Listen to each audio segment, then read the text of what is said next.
Pas tragjedisë së rëndë të ndodhur në plazhin e Ranës së hedhur në Shëngjin ku humbën jetën 2 të rinj kosovar dhe 3 të tjerë mbeten të lënduar, ambasadori i Kosovës në Shqipëri Skënder Durmishi, shoqëruar nga kryebashkiaku i Lezhës Pierre Ndreu, vizituan në Spitalin Anal të Lezhës 3 të rinj që po marrin trajtim mjekësor. Gjatë vizitës, ambasadori Durmishi u njeh nga afër me gjendjen shëndetësore të lënduarve dhe zhvilloi takim me stafin mjekësor, i cili informoi se gjendja e rinjve që mbijetuan paraqet të destabilizuar. Po, gjendja e tyre për fat mirë ishte shumë e mirë. Është fati i tyre, edhe kujdes jashtëzakonshëm i personelit, edhe autoriteteve të Bashkisë së Lezhës.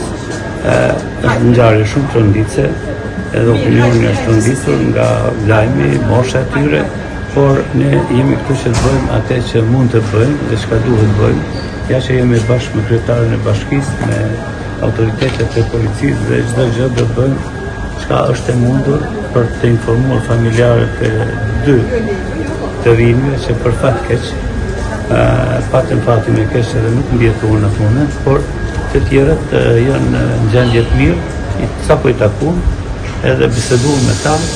Është edhe policia ashtu dhe kryetari do jemi prapë në kontakt të shohim rreth informacionit familjarëve të tyre që nis dikush rrugës sigurisht, por këtu jemi që për çdo gjë se këtë mund të bëjmë dhe duhet bëjmë. Sipas mjekëve të Spitalit Anal të Lezhës, parametrat jetësor të 3 të rinjve janë të qëndrueshëm dhe deri në këtë moment ecuria e trajtimit konsiderohet pozitive.